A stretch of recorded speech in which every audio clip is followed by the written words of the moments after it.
Conor O'Keefe, thanks very much for coming on and speaking to myself and my brother Cormac. I'm going to get straight into it. Yeah, We have things we want to ask, so we're going to get straight into it. We won't bore them 100%. with we won't bore the listeners with the hellos and Yeah, all yeah, that. So, one of the things that because as I said to you earlier, I've started running recently. yeah. Mm. And one thing I just personally want to know is, like, I can find it sometimes very boring, for a use of a word, like as in or a mundane, as in I don't know. I don't have anything to occupy my headspace when I'm running, or I don't know what to be thinking about. And it's like, I just wanted to ask you, because I know you do the ultra marathons and stuff. It's like, what do Mm. you think about, like, when you run? Do you have a set that, like, I'm going to think about this for this long, and do you know that kind of Mm. way, or do you listen Yeah. to something, or what do you do when you're running for that long? It's like a football player is thinking about playing football for the 90 minutes. I'm thinking about the run, like I'm thinking Oh, right. about constantly, like, if I'm in this kilometer here now, I have to be thinking about that in relation to the 161 kilometers that are ahead of it. You know what I mean? So it's basically constantly thinking about, is my pace right? Am I fueling myself properly? Like, to be honest with you, like my head is never like empty, and no one's head is ever empty. You know yourself, if you ever try to do meditation, the second you try and empty your brain, it's going to get flooded with loads of shit that you've never even thought about before. So I'm constantly thinking about, about basically myself in relation to the race. I want to be there at the end. Do you know what I mean? So I have to be there at the very beginning and the whole way throughout, like. A lot of the time, I think maybe for me, I'm concentrating too much on, say, every little niggle I can feel in my legs, and Mm. or like my head is going so far away from the run that it actually, I think, now that you've said that, maybe that's why I'm finding that it seems to go on for so long, even when I'm not doing a long distance. Mm. And it's kind of putting me off running. So I actually, thanks for like, I'll try listening to that now. I will try focus maybe more on the actual run itself, because Yeah, I'd be trying to distract myself from what I'm actually doing, and that's probably why it's going on like that. I think it's completely normal, like, because we are, as human beings in the 21st century, we're very results based. So we're thinking probably about the result of the run, the end of the run. What's it going?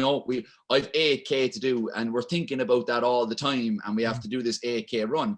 You get to the 7K. Have you ever had last K syndrome, where you're just like, this is the last kilometer now, and it seems like a billion years, and it's the last bit of the run, even the last 2 minutes. That just because we're not in the run. Then we've left the fucking run. The run is gone now. It's not even about the run anymore. It's just about finishing. It's about the result of the run, and I get that too. It leaves it. I leave the run too, but it's just about bringing it back. And as I said, like, same analogy as the football player. Like, if you're a defender and the ball is up with your strikers, like, are you just chilling out, relaxing? No, you're not. You're seeing where your man is. You're seeing if the lads are making moves to the left and right of you. You're checking in with your goalkeeper.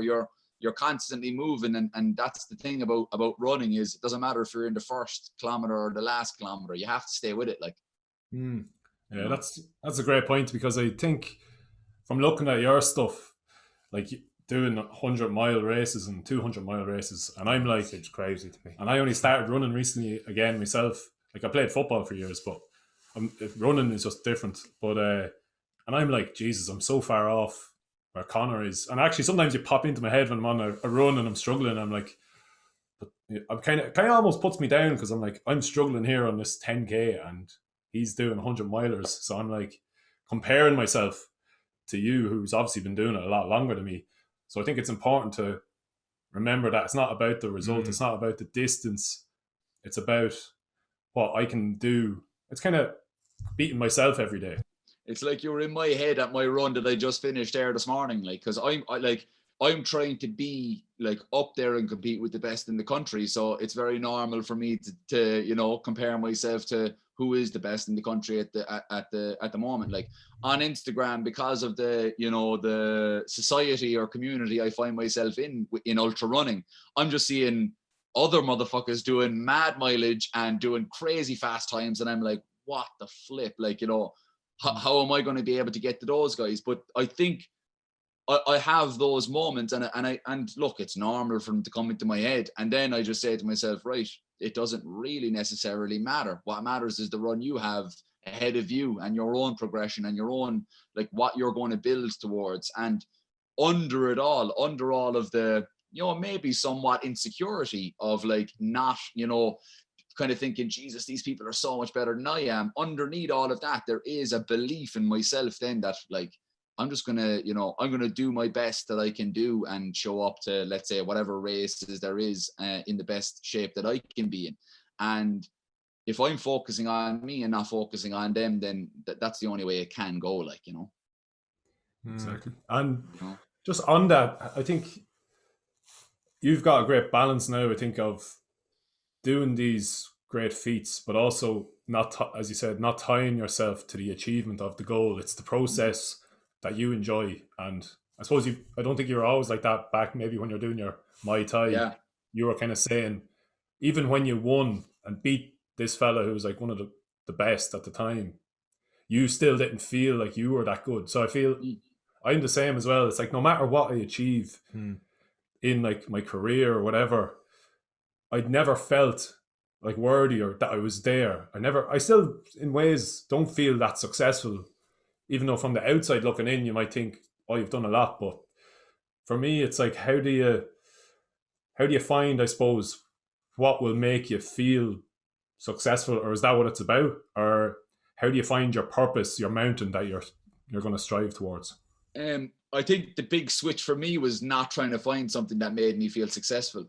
Really, it was actually not trying to find something in my external life that was going to make me feel successful, and just to try and find my own internal idea of what success is, because everybody's elements of success is different, right? I'm an ultra marathon runner, right? And I win these races or whatever. That means absolutely fucking nothing to someone who plays tennis. They couldn't give a shit, they couldn't care who I am or what I've done. Yeah, it's like, oh yeah, cool. Who cares? That's not going to generate this. There is no, all-encompassing idea of what success is. You know what I mean? So if we're attaching our success to the external, we're only attaching it to what we believe success, is within our own external lives. So my own element of success now, despite any of the, sporting achievements or my career or anything like that, is my own definition of success is being able to raise, to rise every morning and know that I have the tools to cope with whatever the day has to throw at me. And, just being able to, to like myself and actually get through the day and know that I have the tools to deal with, with what everyday life is. Not, everyday life isn't highlight real shit all the time. It's not 200-mile races. It's not 100-mile races. It's not, personal bests in this run and that. It's not, day-to-day life is getting up and cooking breakfast and cleaning the house and, heading out and doing your exercises and looking after your well-being. That's what the day-to-day life is. And that's where I generate my own success. Is it's closely interlinked with my values. So if my value is, and my main value, the top of the peak, right, the top of the pyramid is my own well-being, my own health and my own well-being, whether that be physical or mental. If that's my top and that's my top value, then my success should be generated by how well I look after that. You know what I mean? And that's where the values are tied into your success. And the thing about values is goals will constantly change. Your goals will constantly change. You won't have the same goals that you had even last week or next year. You won't have them. They'll constantly move and change. But under those goals that are constantly changing, there are values that are, intrinsic to you. They're something that's built into you. It's part of your, I suppose, your genetic makeup. Yeah. So if you've got a goal to, let's say, run this half marathon, one of your values then would be that, pushing yourself in the physical realm is something that's worthwhile and something that's beneficial to my life.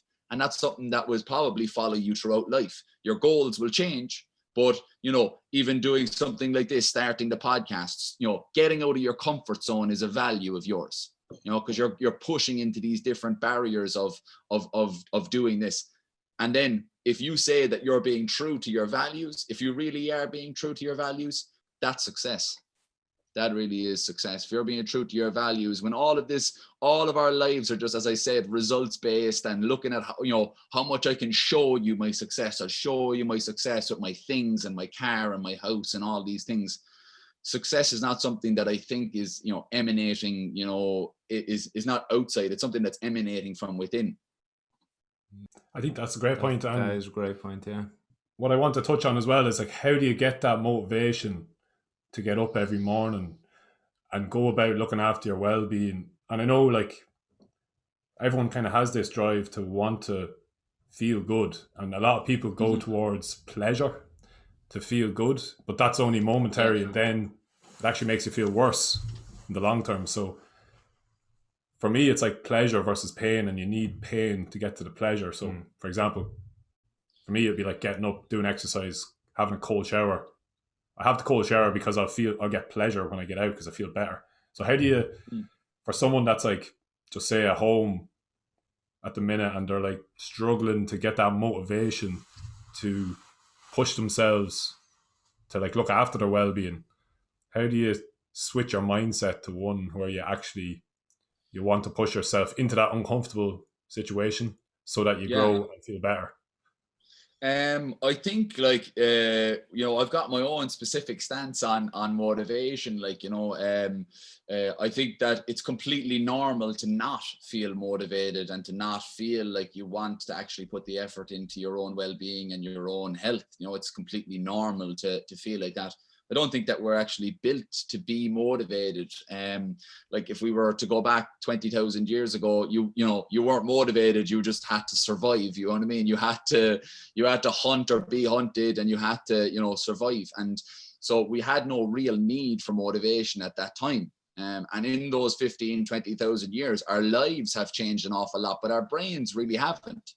So if we can look after our needs, if we can look after, filling up our stomachs with food and have shelter and away from the elements, those are kind of the biggest boxes that are ticked. So our bodies, our minds don't want us. Our caveman or cavewoman brains don't want us putting effort into our lives. But as you said about the pain and the pleasure, I really think that it's a balance between effort and well-being. You have to put effort into actually feeling good.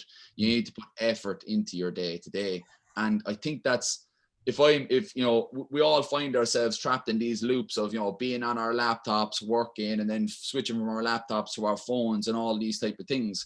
For anybody that's listening now and they just kind of want to, to have that kind of more simplistic view, because I really think that that's what I have tried to do with my life, is actually simplify everything and just make it into the most, uncomplicated of things. Like you look on social media, man, they'll have you doing yoga and vegan intermittent fasting. They'll have you in Pilates. They'll have you doing everything and anything under the sun to look after your well-being, right?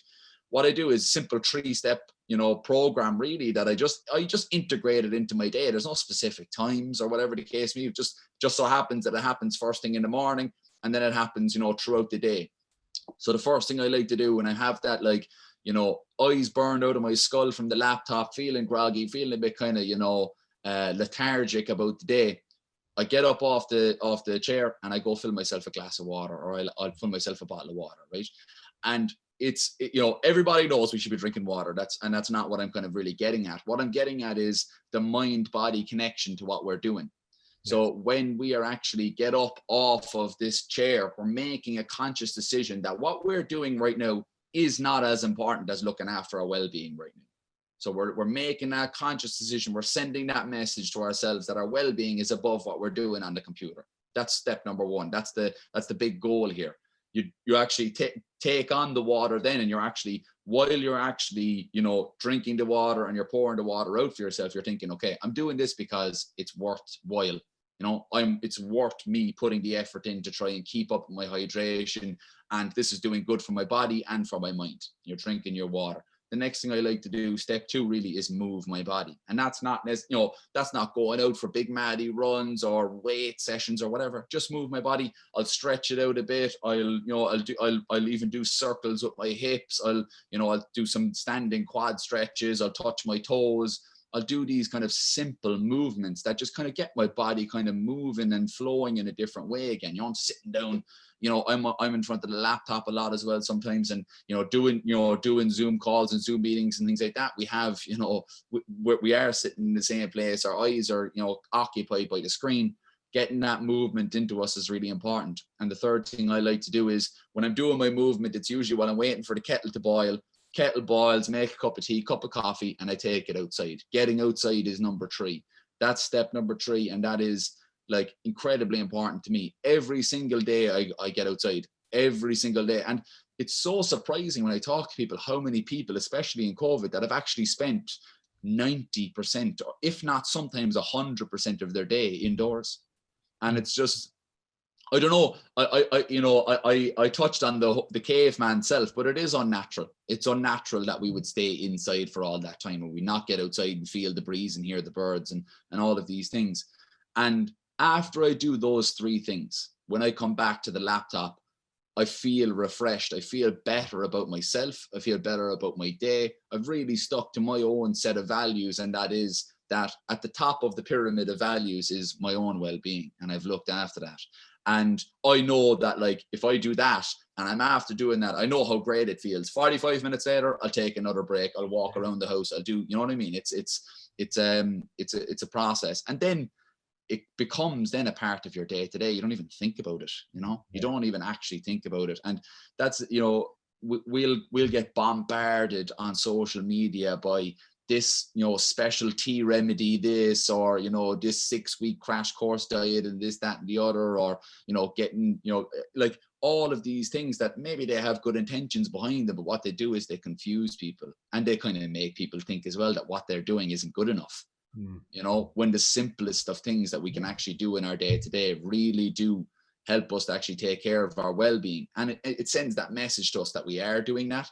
So then we're not feeling bad about ourselves, or being compassionate with ourselves. And that leads to bigger shit, like, you know what I mean? It leads to bigger and better victories into the future. Running your first 5K, or learning the guitar, or learning a new language, or some of these things that we've always wanted to do. It leads to those things. It builds the foundation for those walls to go up. Yeah, I love that you said that. That is literally to a T the kind of things that we are promoting to students and stuff when we're speaking to them. I did a course for the schools, and those are the first 3 main principles that I touch on: the hydration, light exposure, and movement. So it's actually great to hear you saying that as well.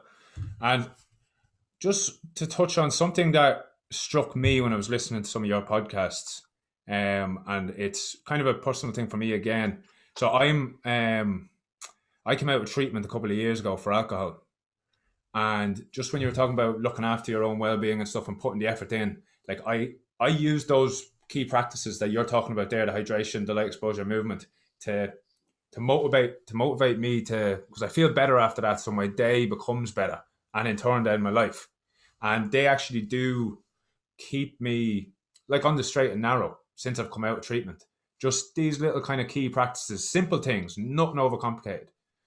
And I heard you say in one of your podcasts that I think you were off alcohol for nearly 2 years. And I just actually wanted to know, was there a particular reason that you did that? Yeah, I think I just, you know, when I usually would have done things like that, like go off alcohol, because I thought that that's what I should do. And I think should is, you know, sometimes can be a very terrible word, you know.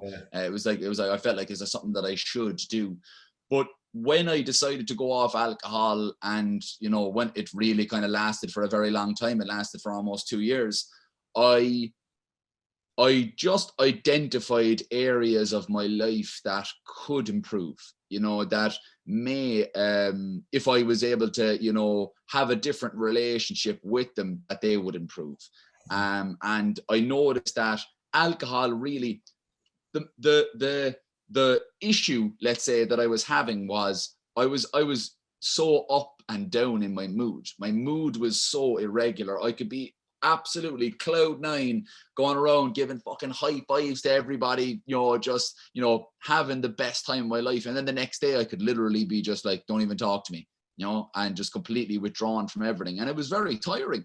It's tiring not knowing what Conor I was going to wake up to in the morning. And I felt that alcohol really exacerbated the issue I had without alcohol. Alcohol wasn't the issue. Alcohol was merely, I suppose, pouring petrol on a flame that was already lit inside me. So I really had to improve my relationship with myself. And I felt that removing alcohol was giving me a better chance of improving that relationship with myself. And then when I removed alcohol, what I was doing really was I was removing it to work on certain areas, but really and this is it came full circle, because I drank alcohol again, and I realized that I had to be, good without it, and I had to be able to be, to handle life with it. I wasn't in control of my drinking when I was not drinking. I was only in control of my drinking when I was actually able to allow it to be part of my life. I wasn't in control of it. I was just negating it.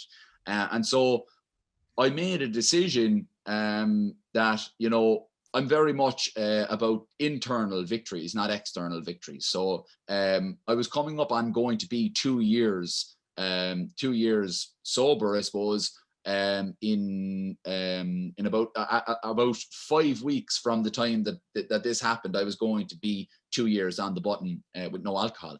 And I said to myself, like, am I doing it to hit 2 years, or am I doing it because I still believe that, having absolutely zero alcohol in my life is the way that I should live my life? And I kind of said the only way to find out really is to have a drink.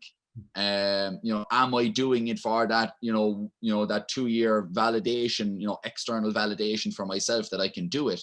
And I took the drink, and there was no regret, there was no remorse, no shame, there was no anything. I just took the drink, and nothing really changed in the best possible way. Nothing had changed in me. I was still felt, amazingly good about my life, the way that everything was going, all the choices I had made to lead me to that time. And I was afraid of that. I was afraid of, like, what would happen if I did allow alcohol back into my life. Now it's different for you, if you found that that alcohol was actually one of the key issues. I don't actually feel that alcohol was one of the key issues in my life. It just really allowed the key issues to fucking walk around, and have its time in the sun, So then and it was one of those things where if I let alcohol back in, do I open the floodgates? You know what I mean? Do I open the floodgates back to, the Conor who could not go out for the 3 or 4, that ended up always doing the 10 or 12 or 15 drinks, you know what I mean? And which was, like, a fear of mine. So I had to conquer that fear as well. And I realized that when I had 1 pint of Guinness. That was what I kind of, I had to start, I suppose, to open up my relationship with drinking again. And since then, like, in that 4 months, I might have had 4 drinks or something like that. It's not a big part or a big deal in my life. I might have a glass of red wine, in a week or something like that, with dinner or whatever. But I've just completely changed my relationship with alcohol. But I feel like I had to do it in phases. I had to have that time without it, and I had to have that time, to really have the freedom to have this place, not up here, not down here, just to be, That brings us on to an interesting point when you were talking about them 2 years, that you had to do the internal work on yourself.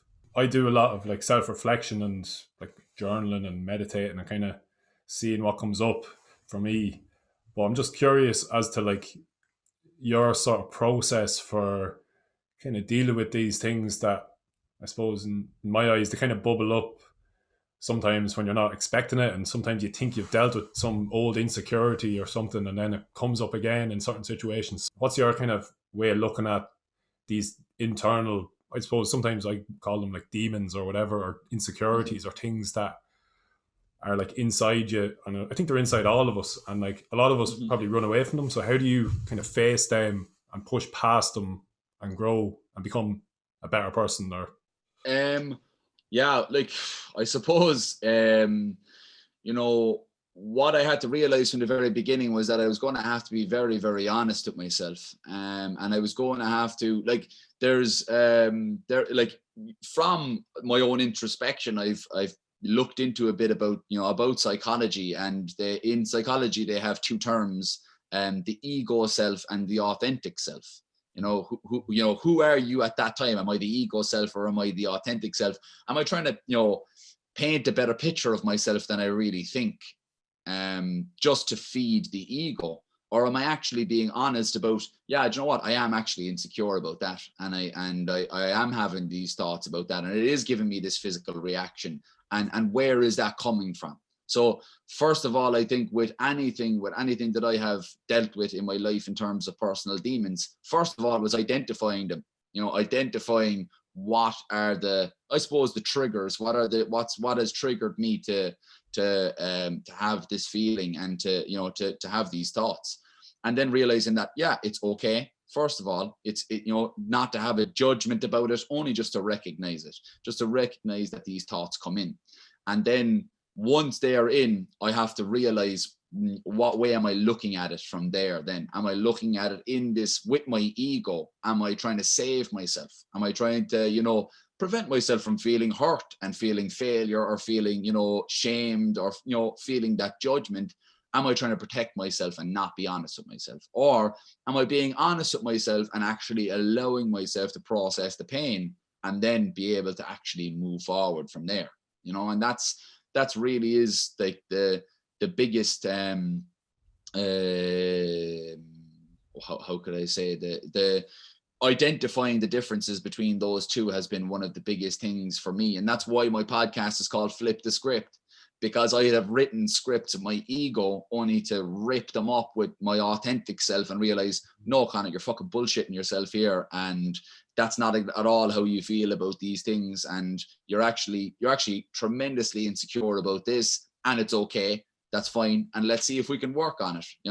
If I said to myself, no, I'm not insecure and I'm actually grand, I never would give myself the opportunity to actually be able to move forward from it. It's like, I felt like I was in a very, very good place mentally and personally, but by myself. And then I entered into a relationship months back, and I realized that, there was a lot of work to be done as well around my own view of myself and my own view of myself in relation to the relationship. And it really is all stemming from me. I think before, when I was in relationships, I was really pointing at the person I was with, and I was saying, you're making me feel like this. You're making me feel like this, and this is why I'm feeling like this now, is because of this you did. No, it's not. It's because there's things in me and parts of me that I've never dealt with and I've never looked at. I've never given it the time of day. I've constantly either shut it down. I've let my ego shut it down, or I have, tried to throw a different judgment at it. But really just being that honest and coming at it with authenticity, being vulnerable and allowing yourself to know, yeah, do you know what? I am flawed. We are all flawed, but we can get to a point where we're able to actually cope. We're able to actually cope with the way we are, and where if we have insecurities, or we have trust issues, or we have issues around specific social interactions, that we can actually identify them, realize where they're coming from, not pull any punches either as well, and be honest with ourselves, and then move forward from that. I think if I had continued going the way that I was going within my life, I never would have been able to have a healthy relationship. I never would have been able to have a healthy relationship. I never would have been able to have those other aspects of life. I had to be, first of all, in my own head, I had to be comfortable with me. But to be fully comfortable with me, I had to be comfortable with every aspect of my life is going to bring me, and that includes relationships and being with other people and things like that. So it was very much like, if I was going to sum it all up in one word, it would be honesty. Honesty is how I have tried to go at it. And honesty, where I'm not going to I'm not going to worry about hurting my own feelings. I'm just going to actually honestly say, yeah, this is where it's coming from. You don't feel secure here because you and this thought is arising for you because of this and that, and it's painful. It's okay. It's fine. You know what I mean? And be able to move forward from it and build from it. Yeah, just that resonated with me a lot, actually, because I kind of actually only had started a relationship myself in the last couple of months, and I had the exact same I was so happy by myself. Finally, it actually took me a long time to get happy by myself. Just sitting out in the garden last summer, in the back garden with the sun on my face, just doing nothing, just content with everything. And I was like, finally, I'm here. And then I got into a relationship, and all these insecurities started coming back. That was like, shit, I was fucking avoiding them, and I didn't even realize. So yeah, it was just really resonated with me. And I think honesty is probably just a great way of putting it. Just because you can keep running away from them, but if you really want a fulfilling relationship, or you want to live life like fully and enjoy it, that's where you have to face these things that come up, and you can run from them all you want. Yeah. So if you are honest with yourself, it leads to being a bit more easy to be honest and communicate with the person you're with as well, because when we're honest with ourselves, like a lot of the times, like I found myself thinking something and I'm like, Jesus Christ, like how am I going to say that I, that I'm feeling insecure about this to this person or whatever the case may be. I'm like, you have to be able to kind of, if you're being honest with yourself about it, it does make it a bit easier, because like we all think that, Jesus, that sounds a bit silly, or that sounds like, that's something that I'm not going to be able to talk to this person about. But you kind of have to talk yourself out of that type of talk as well, and realize that open communication and being honest about things is the way that you actually are able to work through it together. Because chances are the person that you're with, like I talk about this in the podcast I have called The Games We Play, about relationships, where like you're in a relationship, right? You're bringing your own shit into it, and they're bringing their shit into it, and then there's this shit cohesion where just both of you are like bringing in the past and your childhoods and your past relationships, and everything is just mashed together. And if there's not way, like it's like you've poured out all the Lego blocks and they're just fucking all over the floor. If you're not able to sort out the colors and you're not able to actually put some sort of an order on it between yourselves, you'll be fucking stepping on pieces of Lego for a long time. You know what I'm saying? So it's like just about realizing that, like, even in my relationship now, like, with Mel, it's kind of like, look, there's no judgment from me and you, there's no judgment from you. This is like an open area to air out anything you want to discuss, and having that safe space, that safe time, and checking in with each other is very important. Like, as part of my own kind of, as I said, getting outside and doing all of these things, every single morning we go outside with our coffees and we sit down on a log that's outside our back garden. And that log is like, it's a check-in zone, and there's no, like, we don't have internet at that time, nothing at all. We might have our phones there with us, but it's just, if we wanted to take a picture of the nice sun in the morning or something like that. But it's our time to kind of say, what's going on for you? What's going on for you? What's going on in your life? We live in the same fucking house, but it's, we're both living our own lives. And so if there's something that's going on for her, something going on for me, we're able to actually air that out. And like every single time I leave that log, I feel about 10 kilos lighter. And it's just that way of just saying, okay, yeah. And like, it might just be something about an insecurity to do with my job, to do with like, oh, I don't know if I'm doing as good a job as I should be doing, giving these talks to this company here or whatever. And I don't know if I should, what should I quote for this job here? I don't know, my value, my worth or whatever. And then she's there to step in and go, well, Conor, like, yourself that like you have the value to give to these people. They're coming to you in the first place. And she puts on that kind of logic hat, on that amongst all of these insecurities running in my mind. And I do the same for her. And it's a great way to kind of, have this mutual communication. It's very important. Yeah, definitely. Because you can, like you said, she can look at your insecurities logically, and you can do the same for her.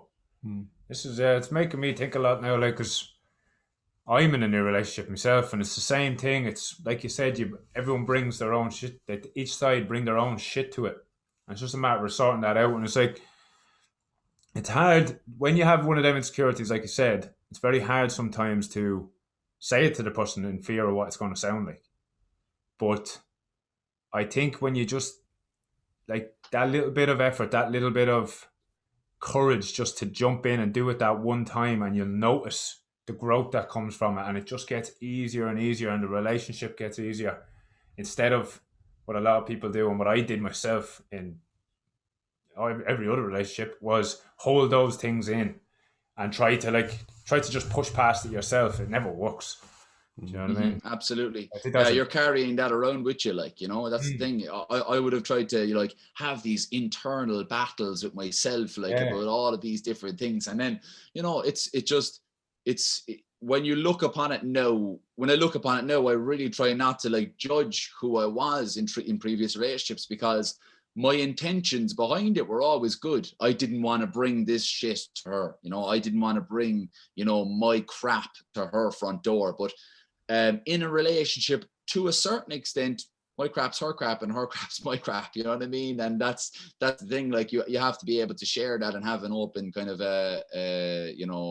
environment for that to happen. So yeah, it's again, like, it's a learning curve. I think more people are talking about it as well these days. Is that, like, you know, it's actually okay to raise these issues, and, you know, if there is judgment around it, you know, that's the risk we take. You know, like, it's just like anything we do in life. We aim to do something, and there's always that risk. There's always that risk that we're going to fall flat in our face, or we're going to succeed, and both need to be worked on. You know what I mean? We can't just, even if we do succeed, it's like, I've known people in the past that have tried for 2 years to get a promotion in their job, and then they get a promotion, they feel like they're not deserving, and they feel like they can't do the job.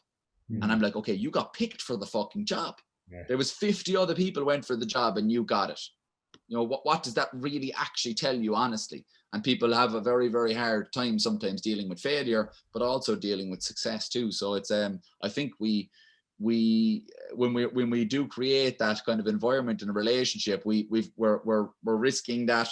We're risking both sides. We're risking that the person is going to judge us and not understand what we're saying, or they're going to really understand what we're saying, and we're going to have to take on what they have, you know, and they're going to have their own side of it too. So yeah, it's work, it's effort, as I said. Yeah, exactly. And I think it's just keeping in mind that it's worth the effort, because it gets so much better on the other side. So that's why we do it. That's why you go through these painful insecurities, because it's worth it in the end. For sure. I'm just wary of time. Yeah, we could probably chat to you for ages on loads of things I'd love to ask you. No worries at all, guys. But we like to finish with a couple of questions. Just kind of quick fire questions. I think you already answered one, but the first one is, what quote do you regularly use in hard times to kind of say to yourself? Is there anything that you use when you're going through a difficult time? I always think about Mike Tyson's quote about fear. He says that fear is like fire, and fire can be really useful. It can cook your food and it can keep you warm. But if you don't put a handle on it, and if you don't control fear, it can be just like fire as well. And if you don't control fire, it can burn up everything around you. So it's about, it's for me, if I am afraid of something, it's about, I suppose, viewing it and harnessing it in the right way. And I suppose allowing myself to feel fear first and foremost, and then being able to actually use that. So I think that's a really interesting one. Brilliant. Oh, cool. Next question is there a book that helped you see things differently? A book that helped me see see you'd things recommend to anyone listening that kind of gave you a different view on things? Yeah, my favorite author is Malcolm Gladwell, and he has some tremendous books. I think I've read every single one except for What the Dog Saw. I think that's the last book of his that I'm to read. So I've read the catalog nearly. And the book that stood out for me, which isn't actually the one that got, you know, the most critical acclaim, was Outliers. And Outliers, he basically introduces the idea of the 10,000 hour rule. And the 10,000 hour rule being that 10,000 hours is the average amount of time that it takes to become an expert or a master in something. And I really kind of read into that and realized that, you know, that what I was saying again in the first part of this podcast was that effort really does, it does give you a lot more than it takes. So any effort that you do give into something, that it does actually give it back to you in your life. And that we have time. We have time to do everything. We have time to to do these things and get these things done. Like, and it's where he was kind of saying in this book was, 10,000 hours. Like, if you did an hour a day of something for a year, it would only be 365 hours. So like, you have a long time there. So not to rush things, not to rush processes, and just to actually, you know, to be there and be part of the process and the journey, and not just expect a result out of nowhere. It really did teach me that. And it's just fantastic anecdotal pieces in it as well. Brilliant. Great, another question: what advice would you give to your teenage self? Because, as you know, me and Darryl do talks and workshops with teens. So, and I know you do as well in secondary schools. So, like, what advice? What's the main piece of advice you think you should give to young people listening? There's two bits of advice. Well, for me personally, I would say you're good enough. You're good enough without any of the external like successes or anything like that. You're good enough. You're a good person. You're kind, and you've got good intentions. And just to move forward with that in mind. And the second thing really feeds into the last question. I'd say read as many books as you possibly can. Eat it up. Schooling is fantastic, but it really only does less than half the job. What we really want is to instill this thirst for knowledge in people. And knowledge is one power, but knowledge is also fulfilling. It's really fulfilling, and being able to tie in your own personal experiences with things that you learn is a fantastic thing that I have developed over the last number of years. And I was never a reader in my teenage years, and you know, in my early 20s, I read a handful of books, but it was really only in my late 20s when I really gave, allowed reading to have a proper place in my life. You know, so I would say read as many books as you possibly can. That's great advice. And actually, one of my friends recently put it really well to me. He said, a book is like a doorway that's open for you. So like, you read the book, it opens a new doorway, and then you can walk through and bring those them learnings into your life, as you said. So it's kind of like you read a book and you live what you've learned. I think that's absolutely important. You don't want to and just constantly reading and not actually implementing anything. 100%. I think I always read things in light of myself, you know, and how they relate and reflect to my life. I'm reading a book about Alexander Humboldt at the moment. I don't know if you've ever heard of Alexander Humboldt. He's like he was like a predecessor for people like Charles Darwin, who basically came up with the idea of evolution. He was basically people were thinking about nature only within one specific organism at a time. And he was one of the first people that realized that everything is tied in together, that the moon and the stars have things to do with the ocean tides, and how trees have something to do with the soils, and that birds and bees have things to do with plant pollination, and that they're all tied up in this big web. And it's when I think about that, I think about his love for nature. And I saw how far it had gotten him. And this exploration of the natural world, but also the exploration of self, and how tying that into my own life, and how nature has kind of done that for me as well. So yeah, again, like specifically for Irish people as well, I think reading about our history is something that is just absolutely fundamental, because we have to know, you know, where we have come from. I feel like a lot of the people that are running this country right now need to learn, and they need to realize a lot of these things that you know are just not really taught to us, and they're not taught to us. Knowing your history is a huge part of where we're going to go in our future. Brilliant, Conor. We have one more question, actually. The most important one. One more. Boom. I heard you mention it. You do. I know you drink tea. You know the head in it. But the big question is it Lions or Barry's? Oh, I'm a Barry's man, right? And this is the thing. I've been Barry's all day, every day, because Barry's is from Cork, you know. I know, I had a feeling you say that, yeah. You know, because I will say, right, I'm disappointed in Barry's, because they haven't moved forward with being eco-friendly and being more responsible. They're still using plastic. And anybody who's listening from Barry's right now, I'm going to stop drinking Barry's. I'm going to stop drinking Barry's because it's not good for the environment, and you're killing down all of the natural world that I love. So, yeah, I'm going to have to give a skip on. I'm going to stick with the coffee these days, because the tea the tea isn't doing for me anymore. Not good enough. Not good enough. No. Fair play. Must get on to Yeah. Barry. So Yeah, you get on to him, Cormac, all right? I'll get on to Barry. Yeah. I think Yeah. it's Barry's Hey. name. Yeah. Sweet. Cheers for that, Conor. It was Thanks great very chatting much. to you. And as I said, we probably could chat to you for ages about loads of different things. But cheers for coming on. 100%. And Thanks very much, No man. worries at all. And if you ever wanted to do another episode or whatever, there's no worries. We can man. sort that out down the line as well. All right. And best of luck with everything in the podcast. It's really like worthwhile.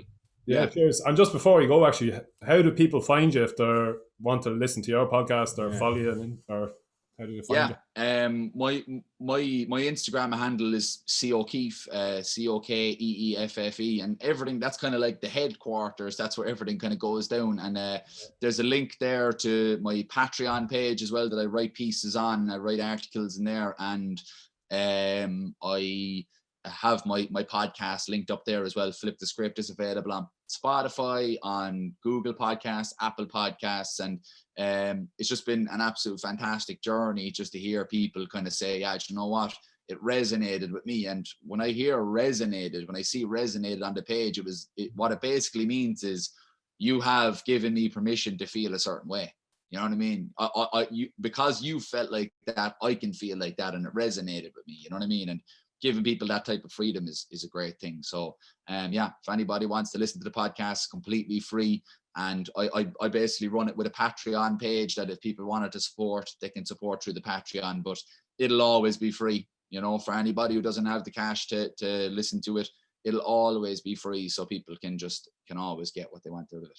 Yeah, cheers. Fair And, play, I Conor. definitely recommend it for anyone because I love listening to it myself, and you do feel it does resonate. You just feel like you're in the room with you chatting, so it's brilliant. I'd recommend it for everyone. Good stuff. I'm delighted to hear. But yeah, thanks for that, Conor. Sure. Thanks, Hopefully- Conor. Cheers for that, man. No worries at all, guys. All right, 100%, guys. All See you right. later, man. Cheers. See you later, brothers.